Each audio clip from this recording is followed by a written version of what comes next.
ಮರಳುವಲ್ಲಿ ಸುಮವ ತಂದು ಸ್ವಾಮಿ ಪಾದ ತೀರಿಸಿರಿ, ಶನಿದೇವರ ಪಾದಗಳಿಗೆ ಶಿರವಾಗಿ ನಮಿಸಿರಿ.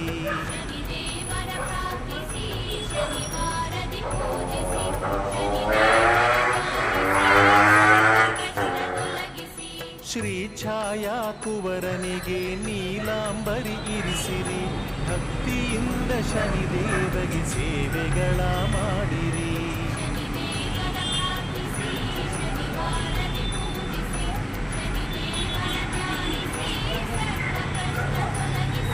ಸರ್ವಶೋಕ ನೀಗುವಂಥ ದೇವನನ್ನು ನುತಿಸಿರಿ, ಶನಿವಾರದಿ ಶನೀಶ್ವರನ ಸ್ತೋತ್ರಗಳ ಪಠಿಸಿರಿ.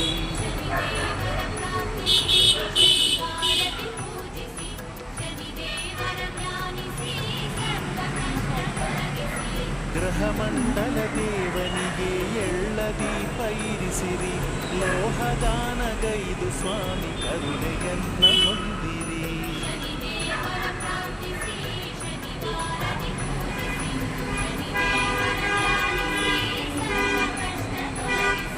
ನೀಲವಸ್ತ್ರಧಾರಿ ಸ್ವಾಮಿ ಚರಿತೆಯನ್ನ ಕೇಳಿರಿ, ನೀತಿವಂತರಾಗಿ ಸ್ವಾಮಿ ಮನವ ಒಲಿಸಿಕೊಳ್ಳಿರಿ.